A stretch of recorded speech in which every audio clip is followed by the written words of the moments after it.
ایک گاؤں میں کپڑے بیچنے والے ایک بہت بڑے تاجر رہتے تھے۔ وہ تاجر بہت ایماندار تھا اور اس کی ایمانداری کی وجہ سے آس پاس گاؤں کے سبھی لوگ اس کے پاس کپڑا خریدنے کے لیے آتے۔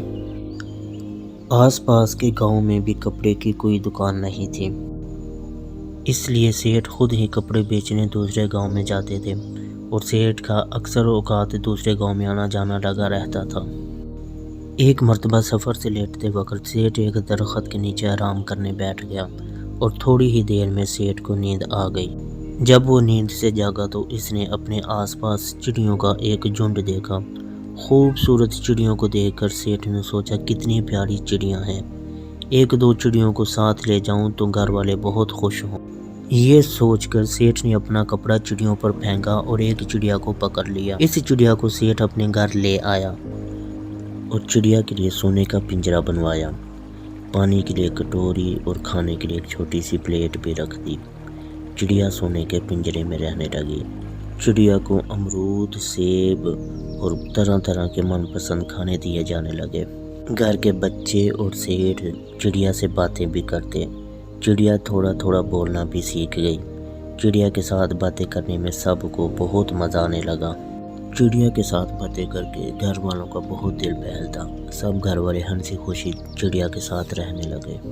کچھ دنوں کے بعد گاؤں میں سے سیٹھ کو کپڑوں کے آرڈر آئے اور اس نے خود ہی جانے کا فیصلہ کیا۔ جاتے وقت اس نے چڑیا کو کہا، چڑیا جی میں گاؤں جا رہا ہوں، لوٹتے وقت میں تیرے اہل و عیال اور دوستوں سے ملوں گا، ان کے لیے کوئی پیغام دینا ہو تو بتاؤ۔ یہ سن کر چڑیا بولی، سیٹھ جی ان سب سے کہنا چڑیا بھوکی بھی نہیں ہے، پیاسی بھی نہیں ہے اور سونے کے پنجرے میں بڑے سکون سے رہ رہی ہے۔ واپسی پر سیٹھ اسی درخت کے نیچے آرام کے لیے لیٹا۔ تبھی چڑیوں کے ایک جھنڈ نے سیٹھ پر حملہ کر دیا، پھر اسے چونچ مارنے لگے۔ سب چڑیا مل کر سیٹھ کو چونچ اور اپنے پنجوں سے مار رہی تھی۔ ایک چڑیا نے سیٹھ سے پوچھا، سیٹھ جی ہماری چڑیا کس حال میں ہے؟ سیٹھ نے ان کو تسلی دیتے ہوئے کہا، چڑیا بھوکی بھی نہیں ہے، چڑیا پیاسی بھی نہیں ہے، چڑیا سونے کے پنجرے میں مزے سے رہ رہی ہے۔ یہ سن کر سبھی چڑیاں مردوں کی طرح زمین پر لڑک گئیں۔ سیٹھ ان کے پاس گیا اور ان کو ہلا جلا کر دیکھا تو ایسا لگتا تھا کہ سب چڑیاں صدمے سے مر گئی ہیں۔ سیٹھ یہ سارا منظر دیکھ کر بڑا حیران ہوا اور وہ گھر واپس آ گیا۔ سیٹھ جب گھر آئے تو چڑیا نے اپنے ماں باپ اور دوستوں کے حالات پوچھے۔ سیٹھ بولا، تیرے ماں باپ اور دوستوں کو جب تیرا پیغام دیا تو سبھی لڑک گئے، کیا ان کو برا لگا؟ یہ سن کر پنجرے میں چڑیا نے کوئی جواب نہ دیا اور وہ بھی گر گئی۔ جب سیٹھ نے دیکھا تو اس کو بہت دکھ ہوا۔ سیٹھ نے سمجھا کہ چڑیا بھی مر گئی ہے۔ سیٹھ نے پنجرے کا دروازہ کھولا اور چڑیا کو ہلا کر دیکھا۔ سیٹھ یہ سمجھا کہ یہ بھی اپنے ماں باپ اور دوستوں کا سن کر صدمہ برداشت نہ کر سکی اور مر گئی، اور اس نے دروازہ کھول کر چڑیا کو باہر رکھ دیا۔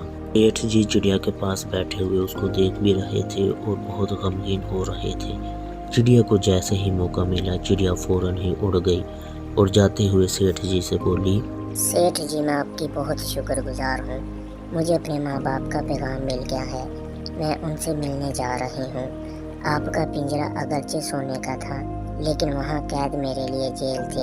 وہ چڑیا اڑ کر واپس جنگل میں آ جاتی ہے اور اسے دیکھ کر سبھی چڑیاں بہت خوش ہوتی ہیں اور وہ دوبارہ سے اپنے ماں باپ کے ساتھ ہنسی خوشی رہنے لگتی ہے۔